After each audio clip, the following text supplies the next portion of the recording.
This video is brought to you by John Robson Guitar Tuition. If you enjoy the content, please consider supporting the channel by enrolling on a course, purchasing some guitar lessons or a t-shirt, or you can join my Patreon. Now, on with the show. Hello chaps, welcome once again to John Robson Guitar Tuition. As always, I do hope you're well. Very special little video for you today. I'm currently recording a Zoom call with a chap who popped onto the live stream a couple of weeks ago, well, you know, the live stream that I do every Friday, and saying that he had massive amounts of experience of working in the music industry, and he had a few stories to tell. So, ladies and gentlemen, here he is. This is Mr. Gary Shaw. How are you, Gary? Very well, thank you, John, and thanks for inviting me on. I'm really quite privileged. Well, no, it's you know, it's just a little internet YouTube channel. It's you know, it's not like the Parkinson show, is it? Right. So I will apologise before we go any further because our new puppy is downstairs and he's kicking off a little bit. So, but as long as he's downstairs and I'm upstairs, it's the wife's problem. So, anyway, right. So, I guess the first thing we need to clear up is who exactly are you and what do you do? Okay, so my father's German, that side, and they all play instruments. So at 10 years old, they said, "What are you going to play?" So you didn't have a choice. So I chose the guitar because Dad had one. And then this is probably the biggest thing of all. So when I went to big school, we had. Do you remember this? You had free music lessons. Yep. And I went every Friday from 1969 to 1974 with Mr. Ron Vardy, my hero. And it was classical, but he just taught me about everything, really. He didn't even mind me playing Led Zeppelin riffs when okay. And then by 15, 16, I was in a band playing stuff, but he was massive influence. And at that time, John, you couldn't get a guitar teacher no matter what. It's impossible, So I was very fortunate. And then I met some older guys. And one of those guys, Bob was my age. My friend Bob Ross is a keyboard player, and he got a record deal with Warner Brothers with his band Patterson Peru, and Mike Vernon was the producer. And then I guess the band fizzled out as things do. And he used to come down to Portsmouth a lot, and he was setting up Indigo Records at the time, and he had like Bo Diddley, and he had Sherman, and he had. So what sort of period was this? What this would be before that. I was doing lots of sessions for friends at home studio, but I would say around about 88, 89 to 90 up to pretty much 2000. Okay. So it was pretty full on. And back in those days, John, and used to have a budget to make demos, Yes. So I remember it well. Oh my, I mean, you could do a 3-track demo and get like 250 quid, which paid the mortgage for 2-3 months, Yeah. Back then. So anyways, so Mike, we've come down to Portsmouth a lot, and he's bringing Jay Owen and Eugene Hideaway Bridges, John Primer, Roger Chapman, Pete Wingfield. There was a whole slew. Some were buddies, and he would record down here because we were obviously cheaper, and we weren't all messed up like London guys. So, or Jimmy Witherspoon as well. We recorded. I did all the guitars in Portsmouth in my friend's studio with Jim, who was actually there, which was amazing. And then, Donna Gillespie, Chris Jordan for Boy around that, and the thing rolls along, I was very lucky. So, I mean, it's, you seem to there have, gone straight from having guitar lessons with the classical, was it Mr. Ron Vardy? Mr. Ron Vardy, my hero. Mr. Ron Vardy at school, and then we seem to have just kind of fast forwarded straight to you're this big session player. Tell me about how you kind of connected A to B there. How did we get there? About 15 or 16, my cousin gave me an Akai 4-track, and I always loved recording. And then 2 of my closest friends, they decided to build studios. This was like early 80s. And at that time, bands were doing lots of backing tracks. So I got lots of work from friends just playing guitar on backing tracks. And then one of my friends, he also got in with Bad Company, and the band I was in, the bass player singer, wrote one of their hits. Can't remember what it's called. It's Only Love. That's right. Big hit in America. Because the singer at the time, was from Portsmouth also. So it's very, you know, and then the word goes around and people, you know, you escalate. But it was really meeting Mike that shoved me into a world of, oh my, we're in big studios and, you know, from demos to making records. I'd always played live though, John, always like yourself, you know, doing clubs and trios and, you know, it was always that. But at that period, there was so much recording work. It was amazing. Okay, and this is in Portsmouth.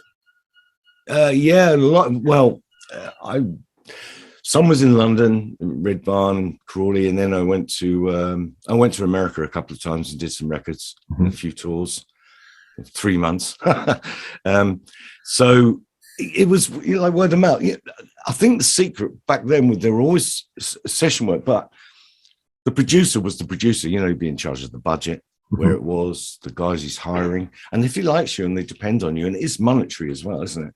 Yep. So, you know, you do a good job, and that kind of escalates from demos to maybe one record to carrying on demos to another record. And somebody else likes you, Pete Wingfield liked me, and I played on a few things, you know, and it's kind of. I guess you just become the guy they know. That your phone number is the one that they. Oh yeah, we'll get him. He's reliable. Yeah, and he can do this.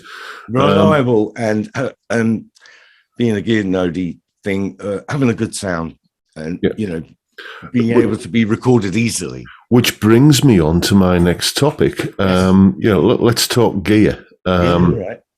You know, what sort of equipment were you using back then? Let's say in the sort of mid '80s or thereabouts, because you know nowadays good gear, good sounding equipment is you can get a good sound without having to spend a lot of money.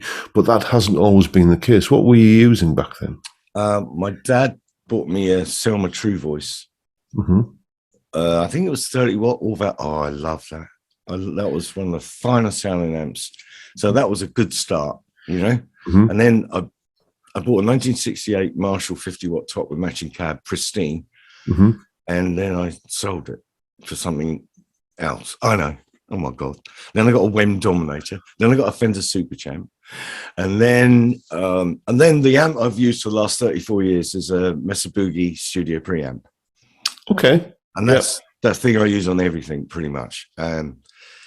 And it's brilliant. And live, I used to use it with a 400 watt Marshall power amp and 4 1x12s, 75. I think 150 watts each. I've never kind of sampled the Boogie menu, I have to say, but I know a couple of my friends have gone. Well, one guy years ago, back when it was the new amp, got the Boogie Mark IV. And fairly recently, like last 5 years or so, another friend of mine's got the Mark V. And the only downside of it is, it's hundreds of pounds to revalve the damn thing. But what I'm saying is that everybody I know who's kind of had a Boogie is like, okay, this is it. I don't need another amp now. You have to learn them, you know. Yeah. But once you do, I'm very happy with that. You know, I've got other amps, but that's my go-to. So you're not tempted by the whole Kemper profiling, modeling kind of thing? Mine has a Kemper. He brought it round actually, and I tried it, and I was amazed. I thought it was incredible. So yeah, I am tempted. Yeah, I've never played through I've played through an Axifex. Oh, I have never done that. This was one of the first ones. I think it must have been about 2010 or something. Oh, there's the dog kicking off. Oh, that's good. I like all that. It must have been about 2010 or thereabouts, and it was, the technophobe in me didn't like, kind of squinting into the menu and all that sort of stuff. But yeah, anyway, so guitars, what guitars are you using then, or were you using back? Well, I started off, do you remember Shaftesbury? Yes. And they were in the same league as Avon and Columbus, weren't they? Yes. I mean, we grew up on absolute dogs of instruments, didn't we? Yeah. Even my classical guitar was awful, but it was good for us, You did the best you could with what you had. So I gravitated to, I got a Hagstrom Swede. What would this be? late, early 80s, 80. But a quick story. So I had this thing, and a friend of mine's and his girlfriend went to the filming of Tommy, which was done in Portsmouth, and they were doing Pinball Wizard, and she's in the audience. Pete Townsend smashes his Les Paul, bounces off the stage, and knocks her out. And he gave her the guitar and took her out for dinner. Oh, fair enough. And this is the weird bit. She hung the guitar up. My friend said, I think she's selling the pickups. What? So I went and bought one pickup and slapped it in my Hag's Drum, and I played that for a couple of years. Pete Townsend's pickup. Isn't that mad? Yeah. It's really.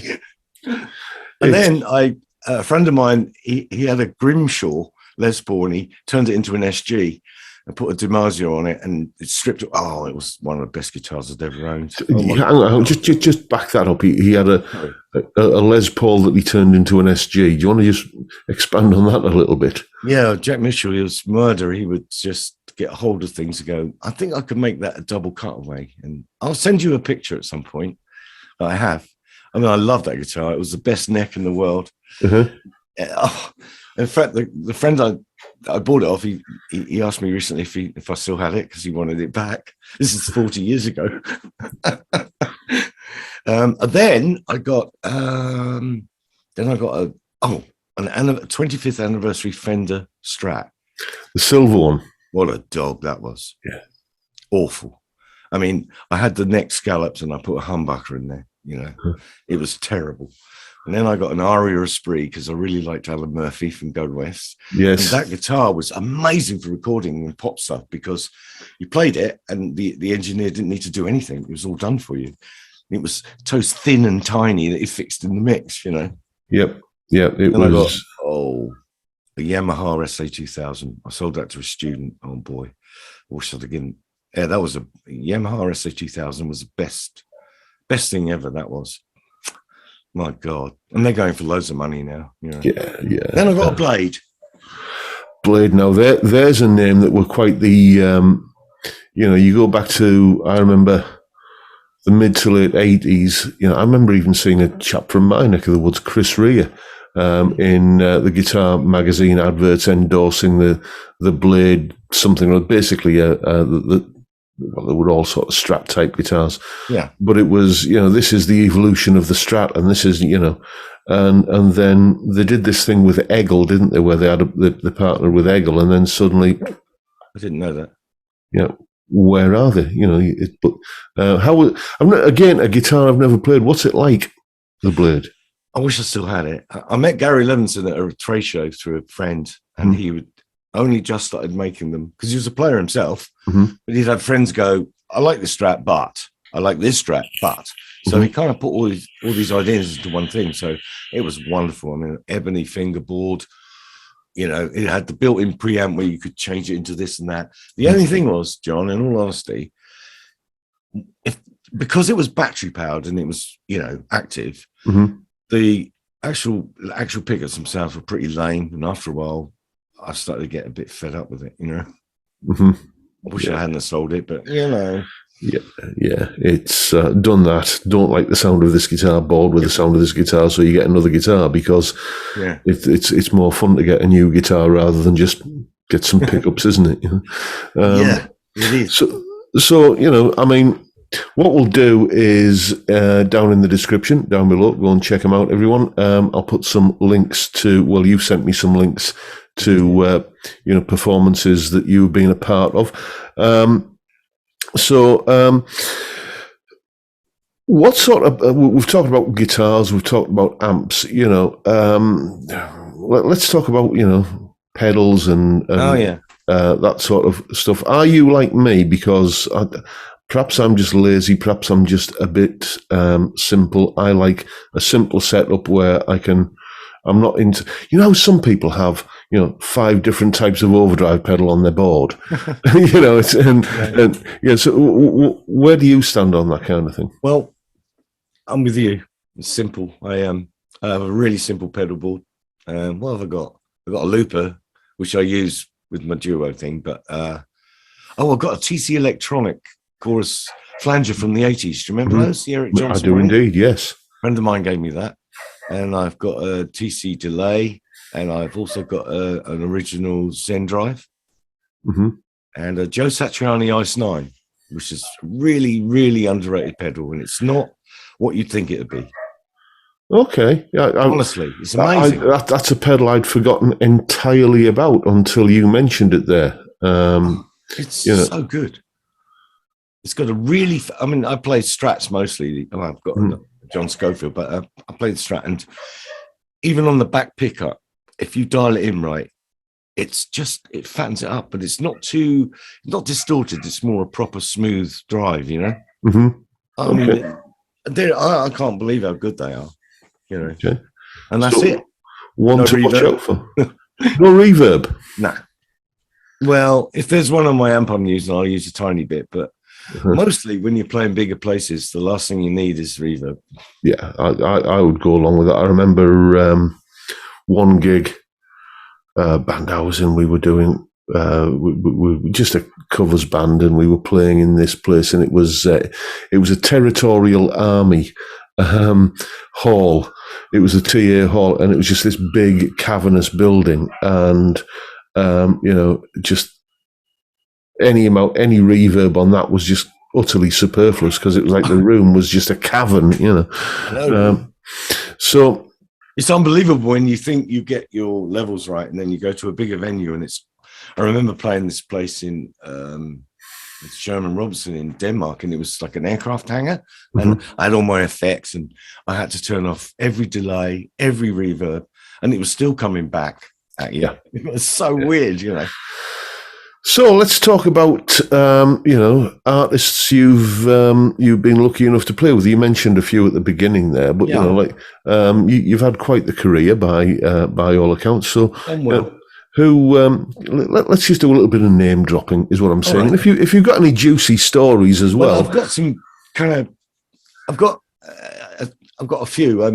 I was doing this album for Sherman Robinson in Florida, and Mike Vernon was producing, and he took me out there because I did his first album. It was a bit of an MD, and at the time he was doing Bo Diddley's last recording record, actually, and we're on the plane. He's saying to me, "I've got Ron Wood, I've got Elvin Lee, who's still alive then, I've got Keith Richards, I've got Eric Clapton," and I'm sitting there going, "And me, and me." But of course, you know, the moment you ask, you're never going to get it, are you? Yeah. That was a torturous journey. Thinking I'll do anything to have my name on that. Yeah. You know, Roger Chapman, I did a record for him, 3 tracks from Family. It's about yeah. He was great to work for. And he said to me, "We're doing the song." I said, "What sort of solo do you like?" He goes, "Like those 2 American blokes." I'm like, What, Hall & Oates? Sills and Croft? Anyway, it took about half an hour. It was Steely Dan. I did my best Larry Carlton impersonation, and he loved it. Mostly in the studio, you'd be surprised, but it was I saw more bad behavior and craziness from other studios, you know. Yeah. When I played on this record, Toshihito Takamazawa for Sony Japan, and it already had 1 million advanced sales before we even finished it. I think his band had done 17. It was crazy, big budgets, you know. And oh my God, we went to the studio, Easy Studios, and next door was Captain Sensible. Do you remember him, John? I do indeed, yes. Happy talk. They're playing football and recording their farts on an SSL desk. And we start to record, and we can't because the live room's got to be exercised. We went, what? And three strange people turned up. They looked like the Munsters, and they went into the live room, and they drew this pentangle with candles and started chanting, and off they went. Because apparently singers in these vocal booths on their own were being pulled off their chairs and running down the road going, "I'm never going back there." I know. Mike Vernon went, "Right, we're out of here." And we went to a different studio the next day. Okay. Mike was not rock and roll. He was old school, and you had to work it, and he couldn't believe it if you did it in the first 2 takes. He might keep it, but he'd still make you do a whole load more. Yeah. You know, but that was old school, you know, and it was the way that it was done, and you didn't have multiple tracks, so you had to make decisions. Yeah. So just, you know, I mean, doing all of this session work and, you know, being kind of a sideman and stuff. Would you say that you are hired to play what's put in front of you, or you're hired to because they want the sound that you're going to give the track? That's a two-answer question. If it's like just a general record as such, then you're playing acoustic guitar, you're doing this and that's that. But if it was for Mike, then, and other people like that, they probably, yeah. When we did Jimmy Witherspoon's last recorded album, Mike said to me early on, look, I've got this idea about this album, and I want you to do all the guitar on it. I want so-and-so to do all the drums. I want it a band, you know. And so I guess in that instance, but I'd already done a lot of work for Chris Jordan and Dana Gillespie and Pete Wingfield and, you know, like that. So Mike trusted me. Yeah, that's what it is, isn't it? It's a bit of trust and knowing somebody's style, go, they'd be good for this. Yeah.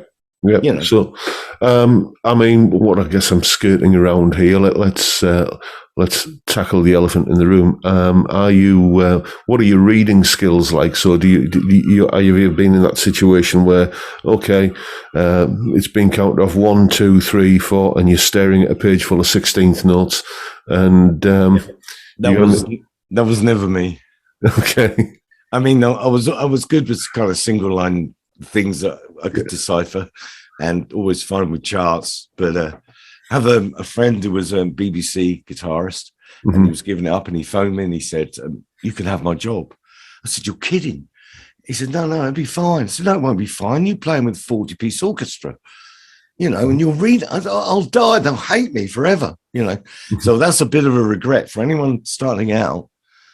You know, really, I mean, chord charts and that, but learn to read a little bit, really good.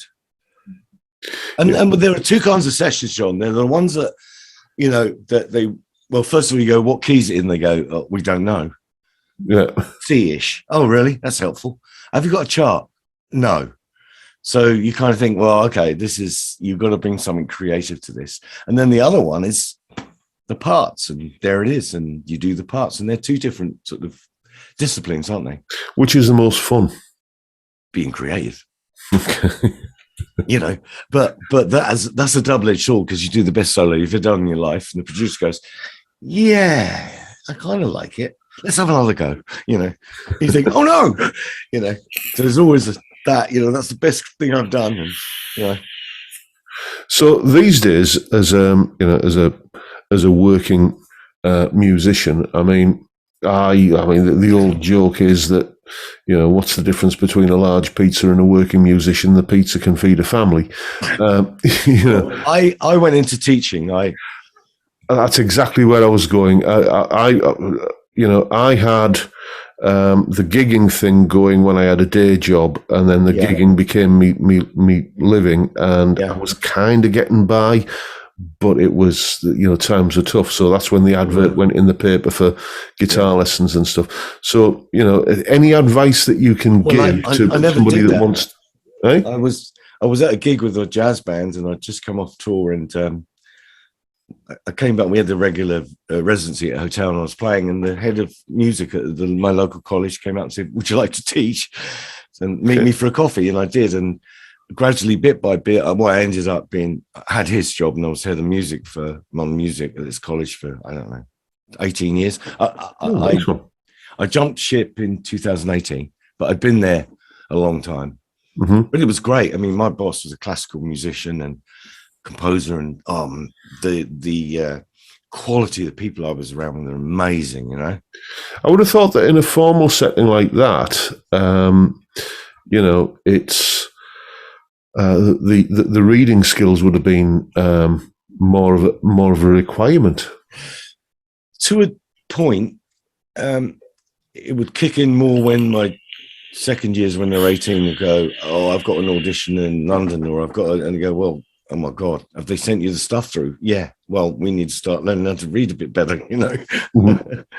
There was that, but then there are other places that are more, not rock and roll, but they were more embracing of what it was, you know, and it was more about making a noise that was good, you know.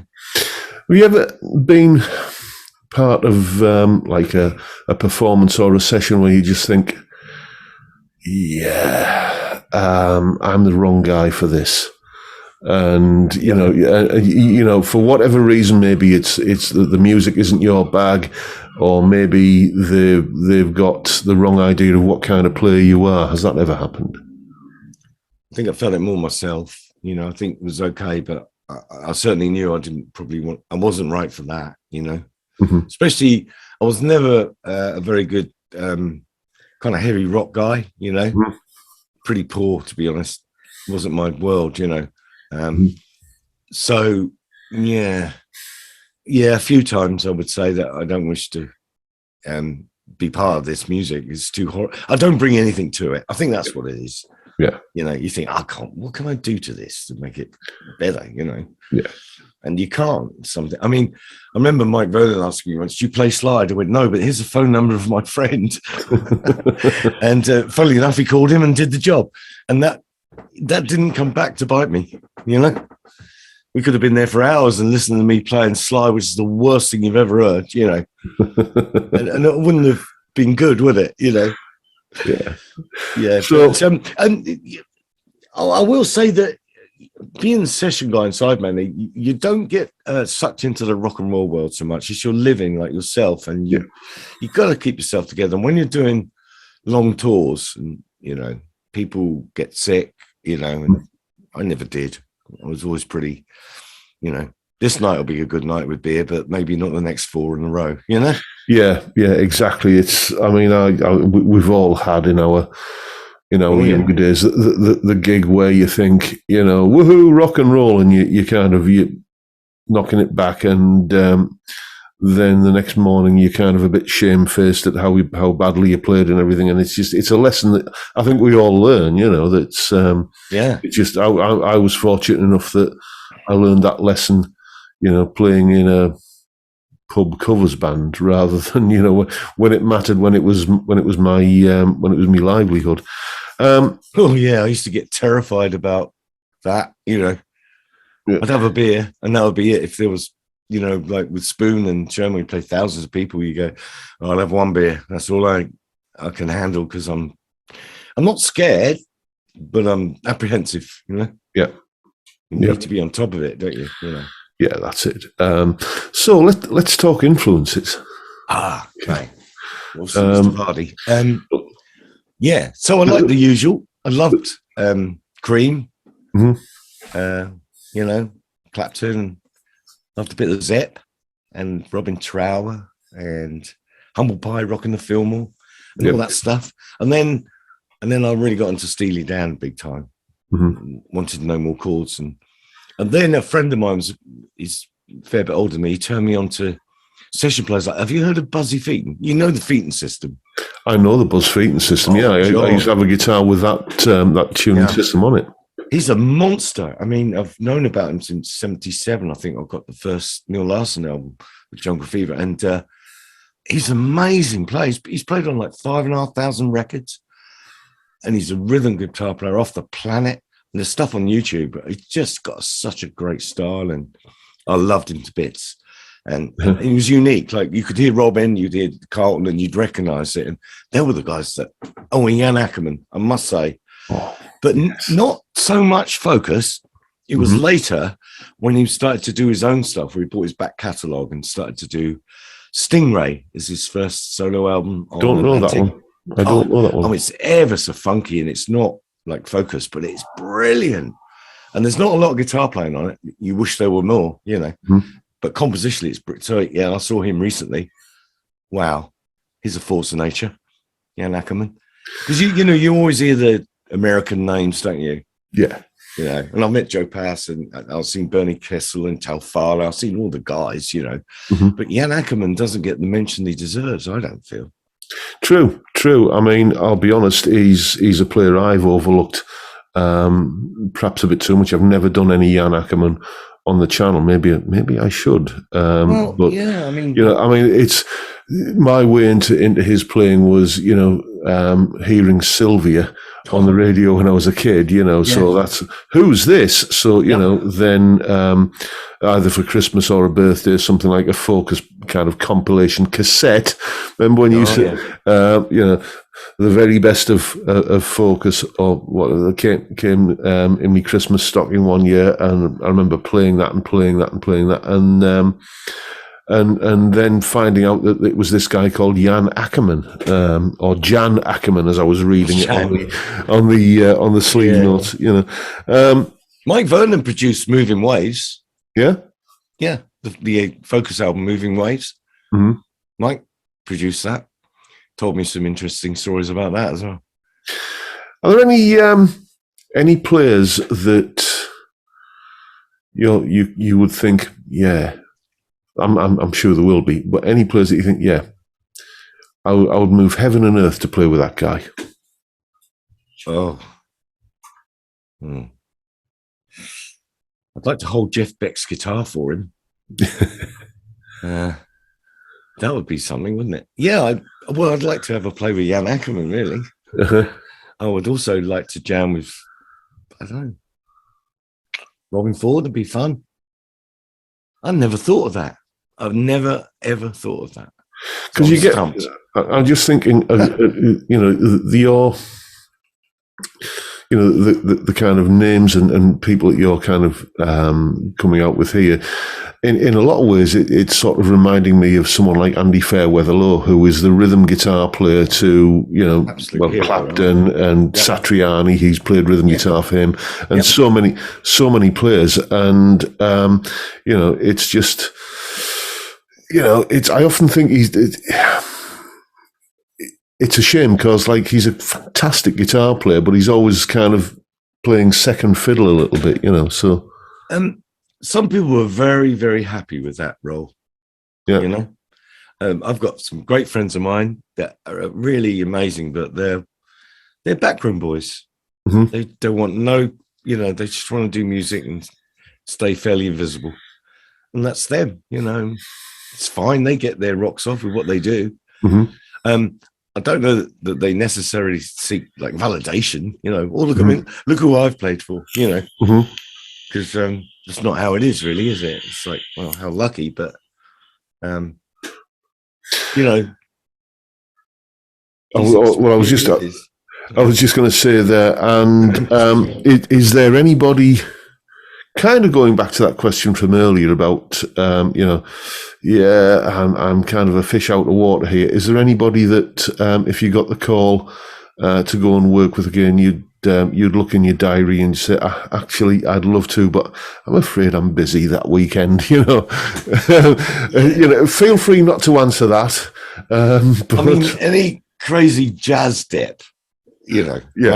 Yeah, I'm never going to do that again. Keyboard players with 10 fingers coming at you and you can't even understand a chord. No, I don't do that anymore.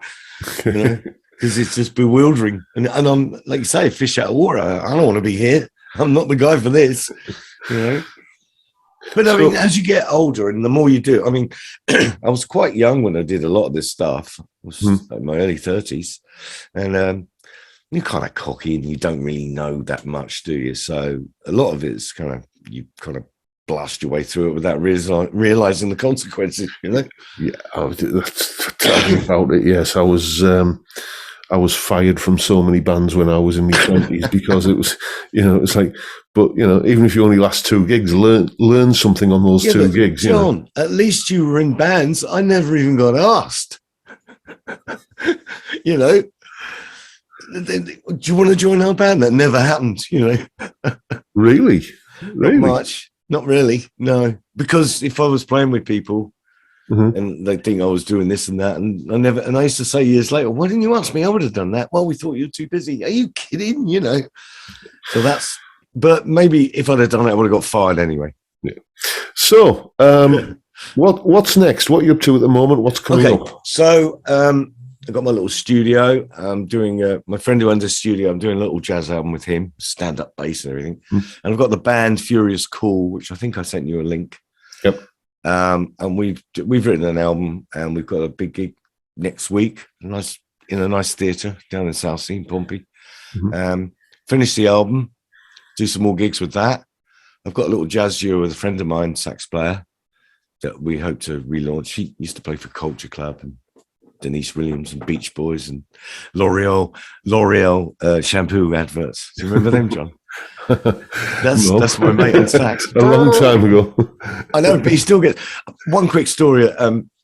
So my boss, Peter Rhodes, is my hero at college, and he was an amazing musician. And he wrote the Cadbury's Flake advert. Okay. So and he still gets royalties from places like Argentina to this day because they're 70s TV, you know. And I said to him, "How did you write that?" He said, "Oh, I found a bit of Rachmaninoff and I played it backwards."